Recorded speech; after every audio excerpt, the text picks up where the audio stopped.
Good morning and welcome to West Coast Grandma. Today I'm just doing a little update to my perfect schedule for baking sourdough bread because I've discovered a couple more things that are really quick little ways to shorten the whole process, things to not worry about. Now, I said numerous times in my original video that I am beginning at this, so I've given myself room to experiment. So the first thing is we're going to get our bowl on here. The first thing I've learned is about mixing.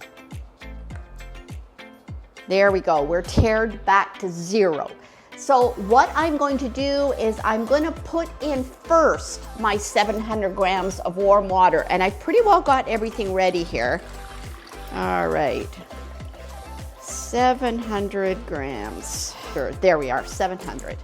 All right, so before I put the flour, the salt, the starter in, then added the water, I found that by putting in the water, adding my 20 grams of salt, and now I'm going to add my starter, so I'm going to put that back to zero.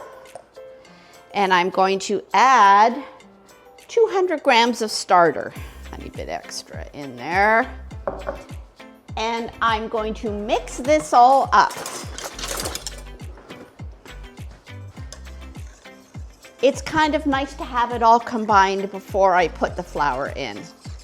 Now I'm going to add my 700 grams of regular flour, which I've already weighed, and my 300 grams of whole wheat. And there we are. I'm just going to mix those together, and then I'm going to let it sit for about a half an hour just to absorb the water into the flour. So the other thing I discovered, I'll leave this for a minute because I'm going to let it sit. The basic thing is also the stretch and folds. I had said about doing 4 stretch and folds every half hour. Well, one day I let it sit, did a stretch and fold, did one more as I was going out the door, and it turned out perfectly fine. Then I did a couple of stretch and folds after this initial rise when I went to put them in the Benetton basket. So for its long ferment, so I discovered that I could do a couple more stretch and folds there. So take the pressure off having these stretch and folds that have to be done like exactly every half hour, every hour, whatever you decided. So we just have to mix it up, let it sit, try to get in a couple of stretch and folds here. Otherwise, do a couple more later when you're getting it in the Benetton basket. The other thing I discovered is this recipe makes one of our typical rounded loaves. My other favorite thing to use is this cast iron loaf pan. It's perfect for the one loaf and the one sandwich loaf. So that worked out so well. Definitely my favorite. The last thing I wanted to let you know is I put the temperature at 440.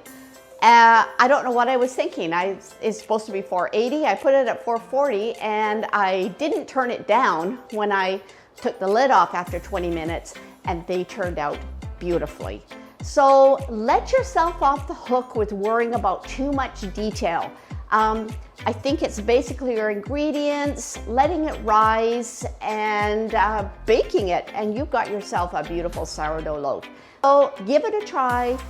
Make it easier on yourself. West Coast Grandma is signing out.